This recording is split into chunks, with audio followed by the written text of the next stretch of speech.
Kevin. Donc, je n'ai pas répondu à ta question, mais j'ai fait une sorte de synthèse. C'est risqué, il faut que vous compreniez que c'est risqué de parler de cette injection, en fait, vis-à-vis du Conseil de l'Ordre. La liberté des médecins a diminué, donc je ne tiens pas à me mettre en danger. Donc, je vais être prudent dans ce que je dis.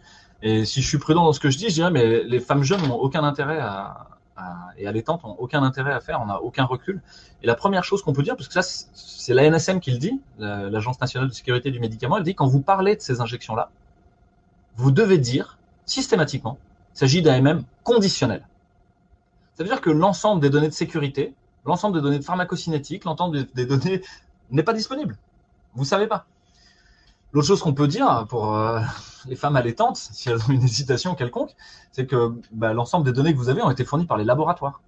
Et les laboratoires, si on prend que l'exemple de Pfizer, mais vous pouvez aller chercher pour les autres aussi, Pfizer a été condamné à 2,3 milliards de dollars d'amende pour falsification de données, publicité mensongère et commission occulte en 2008.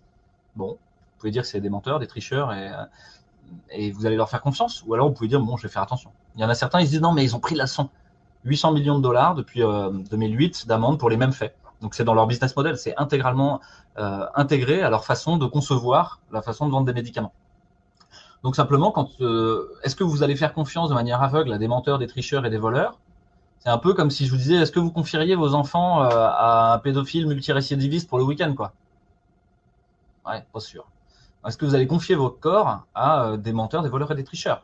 Je vous conseille d'aller vous renseigner. Alors, si vous vous renseignez, vous trouvez quelques études, mais ces études, quand vous regardez dans les détails, par exemple sur la contagiosité, est-ce que ces injections diminueraient la contagiosité?